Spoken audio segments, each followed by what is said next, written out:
রাকসু নির্বাচনের তৃতীয় দিনে সকাল 10টা থেকে শুরু হয়েছে প্রচারণা। চলবে রাত 10টা পর্যন্ত। প্রার্থীরা ছুটছেন, ভোটারের দ্বারে দ্বারে দিচ্ছেন প্রার্থীর পদ অনুযায়ী নানা প্রতিশ্রুতি।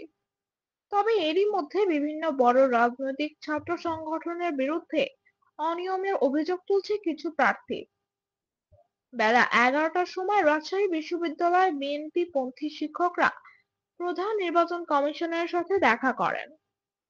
সাক্ষাৎ শেষে সাংবাদিকদের তারা জানান, রাকসু নির্বাচন যাতে কোনোভাবে বিতর্কিত না হয় এবং নির্বাচন থেকে কোনো প্রার্থী কিংবা সংগঠন যাতে বয়কট না করে বেরিয়ে আসে, এ ধরনের পরিবেশ চান তারা।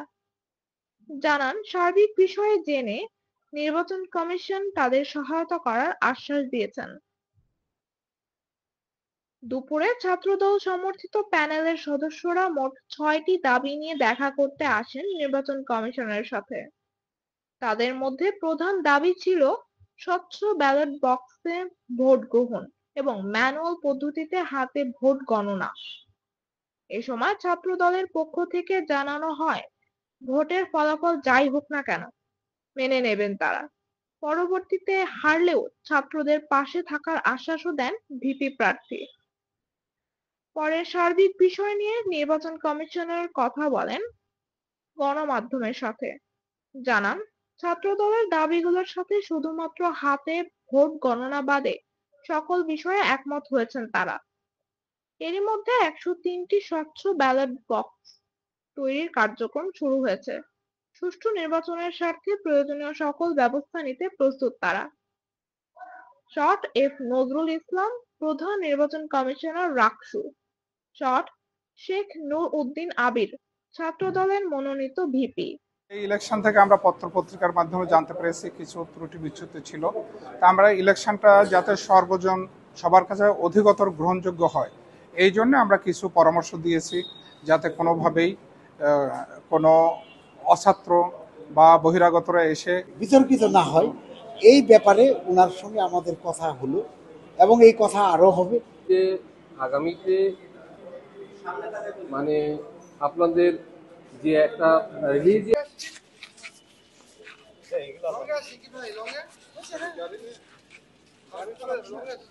এই ইলেকশন থেকে আমরা পত্র-পত্রিকার মাধ্যমে জানতে পেরেছি কিছু ত্রুটি বিচ্যুতি ছিল। তা আমরা ইলেকশনটা যাতে সর্বজন সবার কাছে অধিকতর গ্রহণযোগ্য হয়, এই জন্য আমরা কিছু পরামর্শ দিয়েছি, যাতে কোনোভাবেই কোনো দীর্ঘ 36 বছর পরে আমাদের ছাত্রদের প্রাণের দাবি রাকসু নির্বাচন অনুষ্ঠিত হতে যাচ্ছে। তা আমরা ছাত্রদল আমরা চাই যে এই দীর্ঘদিন পরে যে রাকসু নির্বাচনটি হতে যাচ্ছে, এটি যেন একদম স্বচ্ছ, নিরপেক্ষ এবং প্রশ্নহীনভাবে অনুষ্ঠিত হয়। যার কারণে আমাদের কিছু অসঙ্গতি হওয়ার আমাদের আশঙ্কা করছি। তাই আমরা নির্বাচন কমিশনকে আমরা 6 দফা দাবি আজকে জানিয়েছি, যাতে তারা নির্বাচনটি স্বচ্ছভাবে পরিচালিত করতে সক্ষম হয়। আমাদের প্রথম দাবি ছিল ভোট প্রক্রিয়া স্বচ্ছতার ক্ষেত্রে, স্বচ্ছতার স্বার্থে যেন স্বচ্ছ ব্যালট বাক্স ব্যবহার করা হয়। ব্যালট বাক্স, অস্বচ্ছ ব্যালট বাক্স বা সিন্দুক টাইপের যে বাক্স, সেটি নিয়ে কিন্তু অধিকাংশ প্যানেলের অধিকাংশ প্রার্থীর এটি নিয়ে অভিযোগ রয়েছে। যার কারণে এটি যদি হয়, অস্বচ্ছ ব্যালট বাক্স থাকলে কিন্তু বেশিরভাগ প্রার্থী বেজার। আমরা চাই না কেউ বেজার হবে, সবাই খুশি মনে রাকসু নির্বাচন ফলাফল যেন গ্রহণ করে।